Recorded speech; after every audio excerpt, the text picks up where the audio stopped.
Boordiin filannoo biyyoolessaa filannoo gaggeessuuf haalli mijataan jiraachuun beeksisetti jira. Raayyaan ittisa biyyaa loltoota duraanii miidhamanii fi lafaa fi faayidaa adda addaaf hiriira bahaa turan seeraan adabamuu akka danda'an akeekkachiisetti jira. Keeniyaatti sababa boba'aan dabaleef mormiin akka dhohee gabaafame. Pirezidaantiin Kooriyaa Kibbaa ittisa daangaa biyyattii akka cimus immoo ajaja dabarsaniitti jiru. Raashiyaa fi Chaayinaan waliin ta'uudhaan helikooптara meeshaa ulfaataa ol kaasuu danda'uun dhaloota itti aanuuf hojjechaa akka jiran immoo gabaafame. Egaa kabajamtootaa fi daawwattoota JMN irraa oduu galgala kanaaf qindeeffannee isinitti hima. Kunneen hangafoota oduu keenyaa galgala kanaati. Amma immoo kallattimaan gara bal'ina oduu keenyaaf qindeeffanneetti isin dabarsa. Boordiin filannoo biyyoolessaa filannoo gaggeessuuf haalli mijataan jiraachuun beeksise. Boordiin filannoo biyyoolessaa bara 2018 irra caalaan naannolee biyyattiitti filannoo gaggeessuuf haalli mijataan jiraachuun ibseetti jira. Haala nageenyaa naannolee filannoo waliigalaa keessatti gaggeeffamuu ilaalchisee gareen hojii fi hordofii boordiin filannoo biyyoolessaa bobbaasee gabaasa dhiyeessaniif filannoo gaggeessuuf haalli mijataan jiraachuus ibseera. Haa ta'u malee ammallee iddoowwan xiyyeeffannoo barbaadan tokko tokkotti akka jiran gabaasni dhiyaateera kan jedhu kan eeran yoo ta'us immoo irra caalatti kutaalee biyyattii filannoo gaggeessuuf haalli mijataa jiraachuus immoo himaniiru. Gareen hordofii kuni haala nageenyaa dabalatee paartilee naannolee adda addaa keessatti bilisaan socho'anii hojii isaanii hojjechuu wal qabatee haalli bareedarra akka jirus immoo himan. Gabaasa dhiyaate hordofee walitti qabduun boordii filannoo biyyoolessaa Maltawarqaa Haayiluu kallattii gara fuula duraa ka'aniin hudhaalee nageenyaa fi caasaa akkasumas immoo tarkaanfiiwwan sirreeffaman fudhatamuu fi kan qaban irratti akka mari'atamus xiyyeeffannoo kennanii akka jiran himame. Boordiin filannoo biyyoolessaa Itoophiyaa haala nageenyaa naannolee fi filannoo keessatti gaggeeffamuu ilaalchisee naannolee bulchitoota magaalaa paartilee siyaasaa fi qaama dhimmi ilaallatu biroo waliin marii gaggeessuu akka jiranis immoo ni yaadatama.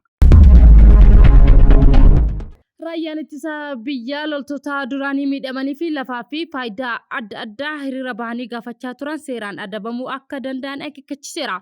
Raayyaan ittisa biyyaa Itoophiyaa loltoota duraanii miidhamanii fi dhiyeenya kana magaalota Oromiyaa kanneen akka Adaamaa, Bishooftuu keessatti waadaa nuuf galaniif osoo hin guutamin hafe jechuun dhimma qabiyyee lafaa fi faayidaalee biroo gaafachuun hiriira ba'an akkasumas immoo hiriira kana miidiyaa hawaasummaa irratti gadlakkisan irratti tarkaanfiin seeraa fudhachuuf akka deemu akeekkachiiseera.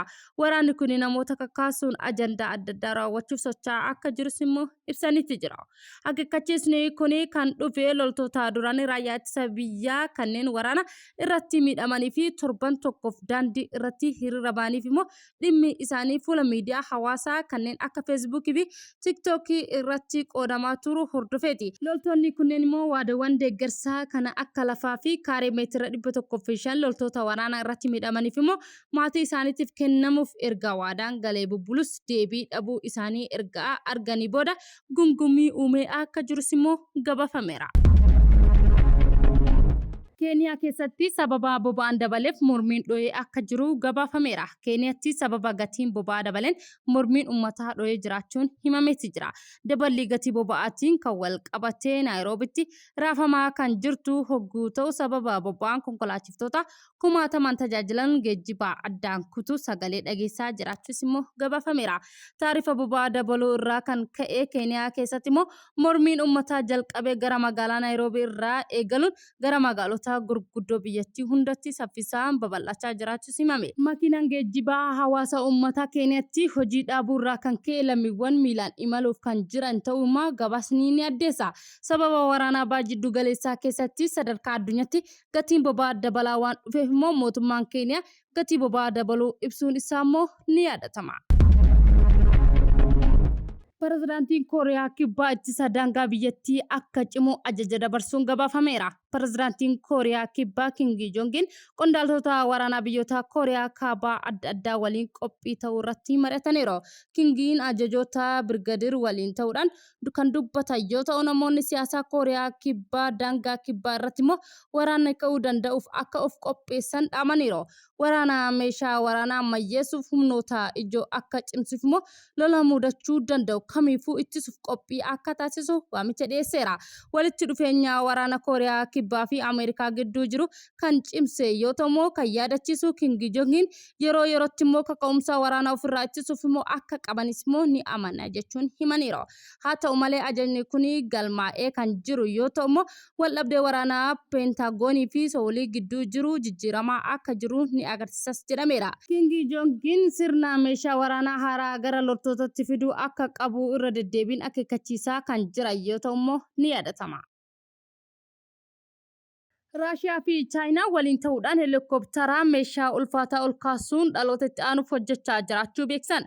Pirojektii seenaa qabeessa kun Chaayinaatti helikoophitara ammayyaa fi ulfaataa ol kaasuun fedhii isheetiif immoo mijataa akka argattu ni taasisas jedhameera.